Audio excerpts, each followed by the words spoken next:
Let's get into that subject and some other bits and bobs with our Friday panel tonight. Ariana Wolde, who is a political contributor for Young Voices UK, a writer and journalist, also a writer and journalist, Georgia Gilholy. Ariana, Georgia, hello, good evening. Hi, nice to be here. Thank you for being with us. Really appreciate it. Ariana, let's start with you then, shall we? And one of the things that we sort of got into a little bit with Luke there, and we'll tackle in more detail tomorrow, but is a really important part of this this story is tackling online hatred and tackling online abuse. It seems like it's one of those things, Ariana, that we are still on the back foot with. Yes, I think very much so. The approaches that we have now, the predominant ones at least, in terms of removing content and deplatforming, aren't going far enough. And I think if you just take a look at them, it's really easy to see why. These different extremist groups and people who actually proliferate these ideologies or views or hatred, that they've almost upgraded with the times. They know that, okay, if I put something on one platform, it's likely to be taken down. I'm going to put this on a number of different channels, and that way it's going to stay on the internet. You have memes, and I think in the case of incels, an entirely different language to actually swerve these different regulations and these detection systems. So I think we have to have increased cooperation between public bodies, between the public themselves, between governments and different departments if we're actually going to make a real difference here in eliminating online harms.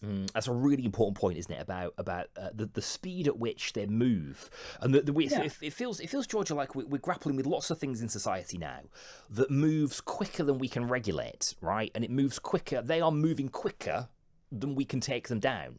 And I don't know. I mean, how do we overcome that problem? How do we get past that?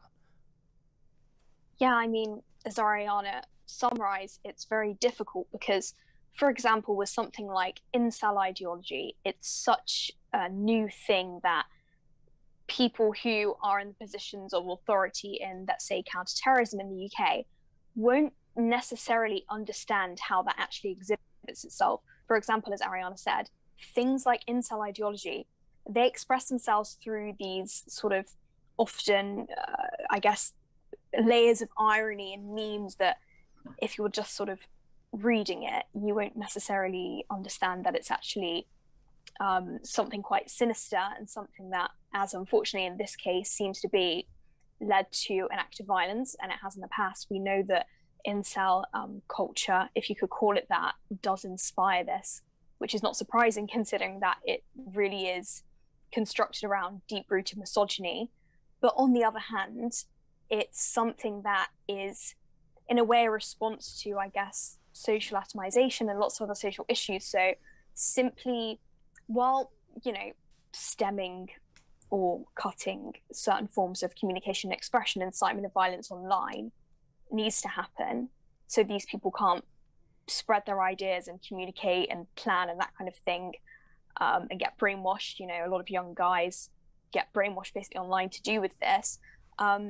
It's still something that will manifest in some way. So we also need to be looking at the social problems that are feeding into this, rather than just saying, okay, we're going to ban, someone from Reddit or 4chan, because I'm afraid that's not going to solve the problem. Yeah, it's a really interesting point, isn't it, Georgia, that there is very often at the heart of those who are radicalised a vulnerability, and a vulnerability that gets exploited.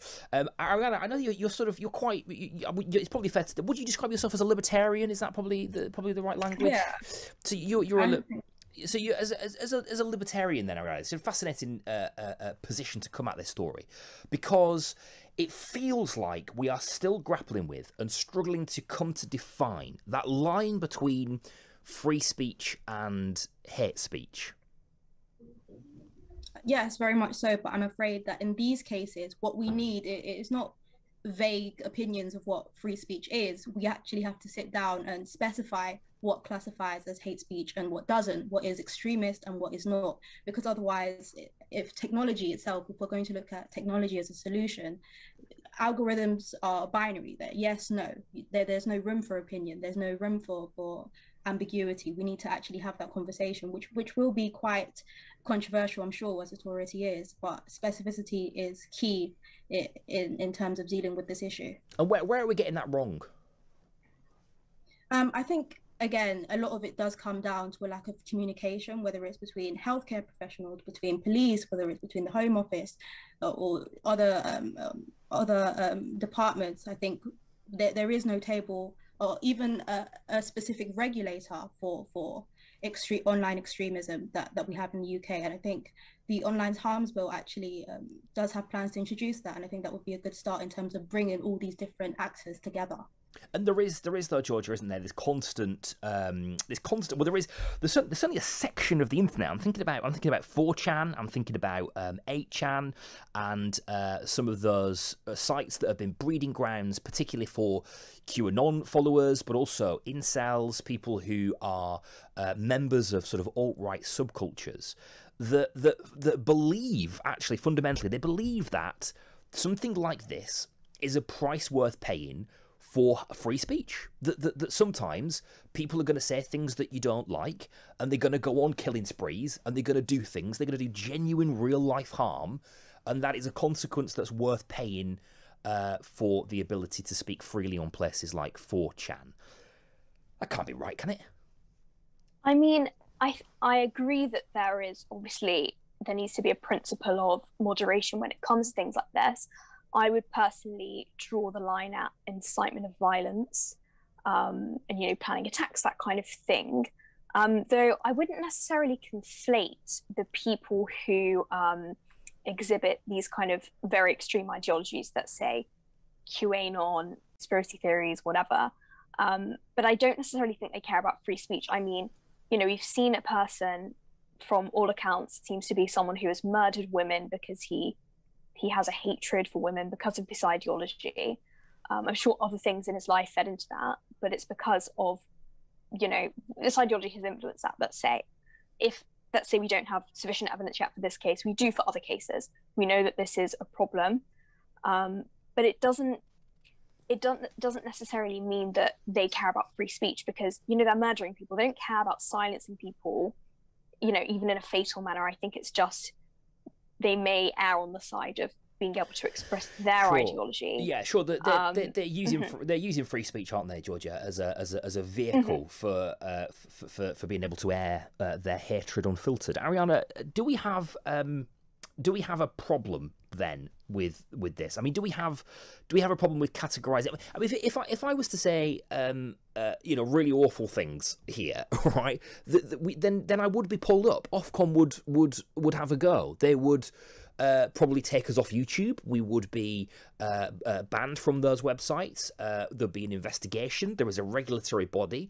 There is a regulatory body that literally has a piece of paper full of words that I can't say on the radio because there could be children listening, or because they're offensive, or because they incite hatred. If I was to do things and say certain things that are rife on the internet, then that are very clearly inciting hatred, I'd be pulled up for it. I'd probably be sacked from my job. But more importantly, there is a regulator who is stopping that happening. Similarly, if you were to do that kind of thing on a street corner, equally you could very easily be pulled up for inciting violence. It seems like those barriers and those boundaries, those rules that we have created for ourselves in society, we are really struggling to implement them online. And if they're clear in one setting, it's really hard for me to understand how they're unclear in another.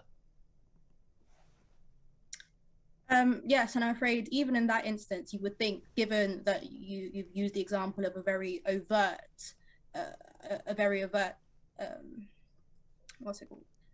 overtly harmful language, even in those instances, it can be hard for regulators to actually clamp down and say, you know what, this is just unacceptable. This is inciting violence, and we're going to take it off. So you can imagine, as Georgia was saying, these incels have their own kind of ambiguous language. They use these memes. They throw us off the track in that way. So to regulate that before it reaches the point of just overt, just blurring out hatred, it is. You can imagine the immense challenge that poses. Okay. So I think, yeah. Go on, Karen, sir. Sorry. You finish. Oh, thank you. So I think, yeah, that is quite difficult. But then once again, I must stress the importance of being specific, whether it's actually taking phrases and saying this phrase actually, I think what you'll find often when it comes to extremist views and people who perpetuate these extremist views, actually they're all kind of saying the same thing. So if you have that framework and you analyze very in detail, okay, incels, they'll use this kind of language, this is the kind of slang or colloquialisms that they use, this is something that is going to be categorically banned off the online space. And I think that is the first step in being able to categorically say that's enough. Okay, that feels like a sensible point, and it feels like we return to what I was saying at the start of the show, that we can do that as a community. We can act on those things. We just have to have the will to do it, I suppose. Okay, Ariana, stay there. Georgia with us as well tonight. Georgia Gilholy, Ariana Wolde, journalists, writers, the pair of them on our Friday panel tonight. We're going to talk about exam results. Feels like a lifetime ago that people were getting their exam results. Probably not so much if it was you. I'm sure it's still living long in your memory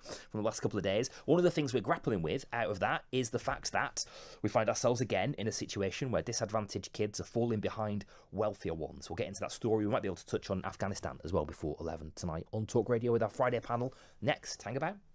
Another big conversation this week about GCSEs and A-level results, obviously in the context of the pandemic, obviously in the context of a change in the way that they are being graded, but also, more specifically, the gap that it seems to have exposed between wealthy kids and disadvantaged kids. This is not a new story, but it's a story that isn't going away, and that's the most important thing to remember. Let's speak to Ariana Wolde again and Georgia Gilholy, journalists with us tonight on the Friday panel. Ariana, let's start with you. I'm going to ask you a big question. I'm just going to throw this one at you. Why are we in a situation where the kids, disadvantaged kids, are less likely to get a decent result than wealthy kids? What's going on? Well, I'm afraid it's because the methods that we're using to actually close that disadvantage gap has remained the same. Administration after administration, it's just been a case of chucking money at the problem and hoping that it will be solved. But unfortunately, I think modern problems do require modern solutions. And there are a number of options available by way of that could be effective in regards to technology that the government has sort of tried to edge into, but hasn't actually taken the full leap. Go on, so Joe, you got that. That's a bit of a grenade you've thrown out there. In terms of technology, what are we talking about? So during the pandemic, in order, because school closures meant that a lot of children were struggling to catch up, they issued this thing called the National Tutoring Program, which was basically a push to try and give high quality education just in a short period of time and dash that out. And now, whilst that hasn't necessarily been using technology, actually, what a lot of education technology specialists and people who specialize in actually the science behind learning have been suggesting is that actually you manage to provide high quality tutoring with technology and all these new apps and programs that they develop. So that would require this partnership between government and these companies and these charities. And it seems that they've kind of been looking in that direction in terms of recognizing the need for high quality education and kind of standardizing it across the nation. So I hope that is something that will come into play. Right. Okay. So but the big problem there, I suppose, then is that if you are from a disadvantaged background, if your parents can't afford you to get a mobile phone that's got apps on, or you can't have access to an iPad or a computer when you go home, then you fall behind those who can utilize technology to do better, I suppose. Okay, Georgia, I'm going to just throw it straight at you as well. Go on, then, give us some insight. What's on your mind? What's your sort of gut reaction when I say to you that yet again, this is a trend, disadvantaged children are doing worse in terms of exams than those who are from wealthy families? I think it just speaks to a bit of common sense, really. What happens when the government interferes poorly in issues like education is that the most disadvantaged groups are disadvantaged and continue to be so in comparison to the richer or more privileged people, however you want to frame it. Because people who have money will always find a way around these things. I mean, it's sort of a legacy of the fact that, we destroyed the grammar system, which of course was imperfect, but it did emphasize vocational things with the secondary moderns and technical colleges, and also promoted academic success in grammar schools. And it gave many working class kids up into, the 60s, 70s, all across the country, an opportunity to,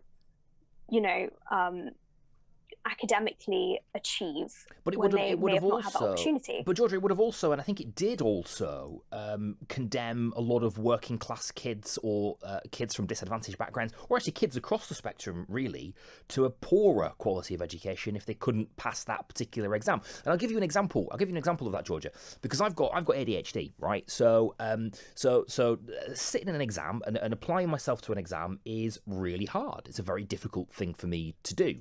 I sort of get better at it with age, but when I was a teenager particularly and ADHD was raging, I wouldn't have had much of a chance, I don't think, to overcome, to get through the hurdles that you would need to get through. But I think it's probably fair to say I've gone on to do sort of relatively well for myself, and I literally write articles for newspapers, and I come here and I talk about the news, and so you have to have I suppose a level of intellect to be able to do those things. I don't think I would ever describe myself as being stupid, but I would probably Georgia, have been condemned to a lesser education had that system been in place, and surely that's not something that we want to advocate, is it?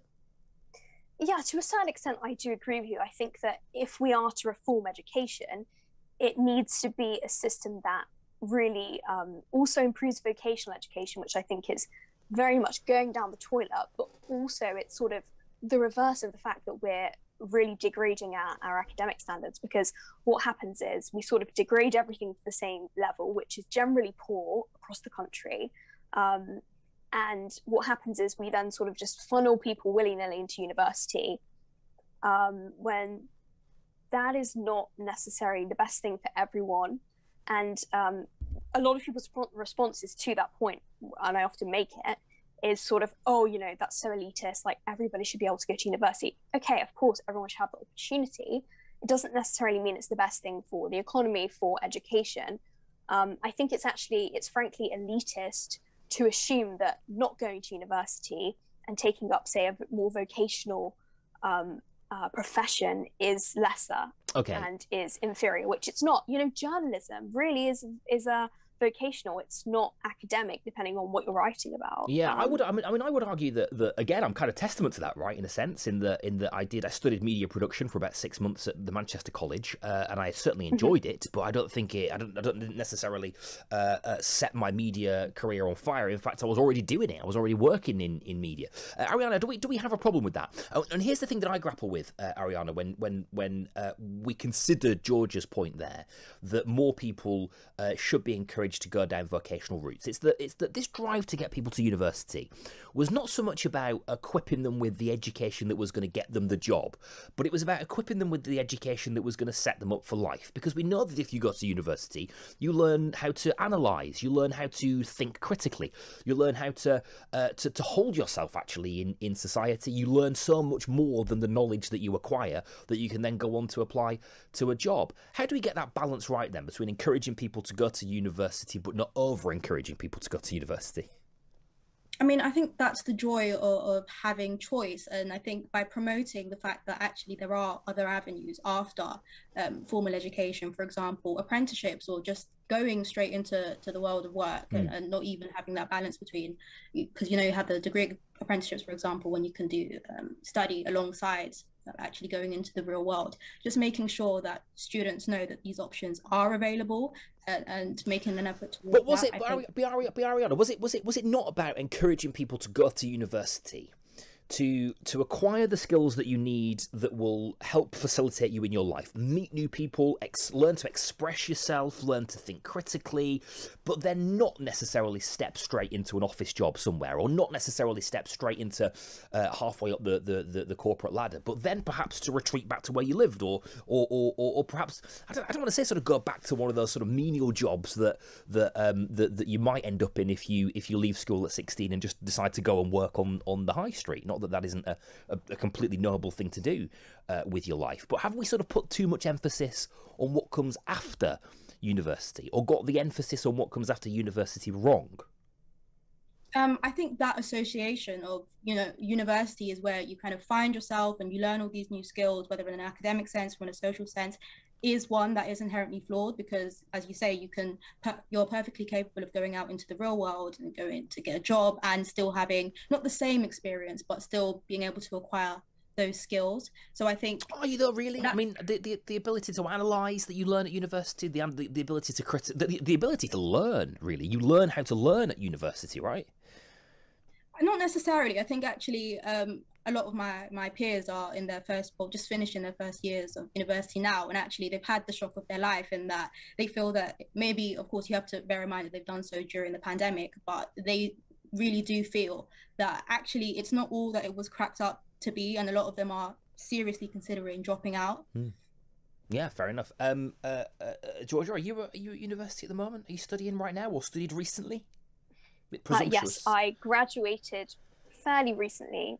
I began a master's and then I deferred it due to the pandemic, and I may go back.